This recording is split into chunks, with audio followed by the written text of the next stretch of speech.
What is up? It's Eyes of Apollo bringing you a new Drive Club update. This time it is the brand new, amazing Drive Club bike expansion. Now this bike expansion goes for $20 as a standalone, also comes as a platinum, so that's pretty sick. You can use all 78 tracks, and for $15 it'll just add to the expansion of your game previously. But here we go. We have 12 total cars ranging from Yamaha, KTM, MV, Ducati, Honda, Kawasaki, and BMW. And although it's a small amount of bikes, I mean, there's a difference in a lot of them depending on how you want to use them. And weather plays a huge factor. And also, it's super tough to drive these cars. Like, it'll take a really long time to help you do this. And you have to, like, master the turns and how to bend. It is very challenging, but it's an amazing challenge. Alright, we're going to jump into the new designs and updates you can do to these bikes now. I won't mention really much anything about cars, so today is strictly about the Drive Club bike expansion. You can use every single decal or design that you earned during the game, or use the ones that you got in the expansion pack. But they also made bike-specific ones, so now they have ones you get specifically made for the bikes. I didn't try these on the cars, and I don't think they would even go on a car, but I've been on all bikes today. But they have multiple ones of these that you can unlock for levels of different bikes you can use, leveling them up, accolades, and also tour events. And if I didn't mention, there's 42 total events as a career mode, not counting other things like time trials, races, and a new skill mode that they're coming out with as basically as like a new drifting type thing for the motorcycles. Here we have now the crazy amount of customization that they put into this game is phenomenal. Go ahead Forza, go ahead Gran Turismo, you know, try to beat this right now. I guarantee Gran Turismo though, because they also announced that earlier today at the Paris game show. But the details that Drive Club puts in this game, or my correction, Evolution Studios, the makers of the game, put so much detail into this. But let's get into even more customization. You can now customize your character as the helmet or the body type and the gender, of course, which you could always do. But you can do a helmet design, and you can also do a helmet shape. So you can have different helmets, and you can also have designs on those helmets.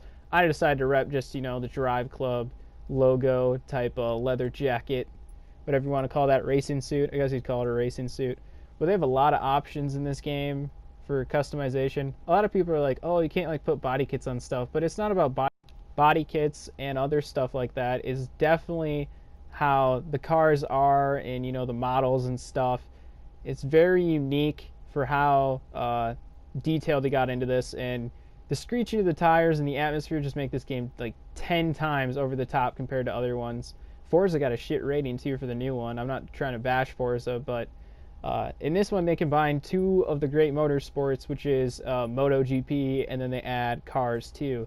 You cannot drive on the same track because it would be like Midnight Club, where you're just trying to kill off basically the people on the motorcycles. But they do have it so you know, the collisions aren't very tough in this game. Like, it's not like bouncing around like usual, but you can fall off your bike. Although they don't show the image of that, but you kind of like fade out and you fall off your bike. But this is the new skill mode, which I think is awesome because I love drifting in this game, and they made a drifting type fun party game. I would call it a party game for the motorcycle expansion pack. And this is what it is. Wheelies counts as points in a certain area. You have to stoppie in an area, and then they have speed traps, which I'll show you in a few seconds. And I think this is an awesome idea because you can't drift with a motorcycle. I mean, you've seen it online, but I wouldn't even call it like really drifting. But they have a cool idea as something else, because I think it would be kind of like boring if it was just time trials and racing. Although it's still really tough to drive these, it's a really fun idea, and I can't wait to try this out, although I suck at driving at the moment. But here's the setup for the controls for the bikes. It's pretty, you know, straightforward and stuff, but it's still very challenging. And this was the first race I ever did. And this was, I believe, the first race in the whole entire career mode. I'm not going to get too far into it, but I decided to do helmet cam first because that's my favorite kind of view. but it is so challenging. I highly recommend third person if you're gonna try to play this game, because it is super tough to play this in first person. It makes the game like hell of a lot better when it's in first person or helmet cam, but I could not do it. I had to restart this like 2 times because it was such a huge control difference from cars to motorcycles.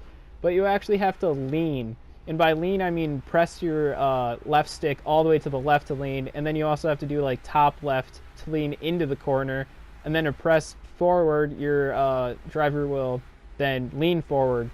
But doing this, if you press brake, you sometimes can do a stoppie and you flip over your bike. So it's a very sensitive control, and when you're going around turns, you can't just like tap it like normal in some of the turns that you would do. You actually kind of have to hold onto that analog stick to take that left turn. As you can see how my car was kind of bouncing left and right, that was me trying to do it like I usually would for a car. But if you kind of like slightly have to like move your thumb into the turn. I won't get too detailed onto that because it's kind of a learning experience and it would be tough to show you. But yeah, this game is super challenging now, but it's a fun challenge. Now this is the skill mode I wanted to show you, and this is the wheelie part. This is where you have to do a wheelie to gain points, and then after this they set you up with a speed trap. Speed traps are way too easy in this game. I mean, I've only done about 3 of these, but how fast the acceleration on these motorcycles go are way too easy. I understand that points can go up faster as the more fast you go, but you know, I don't think they needed to make that a lot more tough. And then stop you, of course, was the ending of that. Now, my main thing with this game is when you play multiplayer. Multiplayer, if there's rain, you're just going to be sliding all over the place. This is my multiplayer playthrough. I decided to do a wheelie to show off. Do not do wheelies in the beginning. You'll like stay behind the whole time. The only time I suggest you do a wheelie is when you're winning the race and you want to just mock people. But yeah, it is super tough when it rains in this game, which also makes it a fun challenge when you're done with it, because you can be like, yeah, I got this awesome score in heavy rain or dynamic rain. I'm going to give a final thing of saying that hats off to Evolution Studios, because I did not expect this at all, and they kept it dark too. They just showed up at the Paris conference and they're like, hey, you know what, after this conference we're just going to release it onto the PlayStation Network. I didn't know any information of it, which made it 10 times better because it's way more of a surprise. And you know, awesome job for Evolution Studios for keeping it under wraps and having nobody, you know, show off. I mean, I bet there was stuff online, I just might not have found it, but awesome stuff. And they keep the graphics even better. Private lobbies are coming out probably in the next 2 weeks, so that's going to make this even more fun. But yeah, definitely pick this up. Even if you're not really a big Drive Club fan, just do the standalone, because this kicks the ass of Ride. And I'm not even going to... I'll mention Motorcycle Club, but that's a disaster of a game. But yeah, thanks for checking out my video, and definitely see the ones in my future. I don't update as much as I used to, because there's not much I can update with, but in the future I'm going to have Need for Speed, which I will be chucking out a bunch of those videos, mostly customization and drifting, because that's what I love doing the most in racing games. And then I got Fallout 4, I probably won't do much gameplay for that, and then of course Black Ops, which I'm not sure I'll even do any videos for Black Ops, but definitely stay tuned for Need for Speed and more of these videos. Thanks for checking out my videos. Please subscribe, like, dislike, do whatever you want to do. Yeah, have a great day.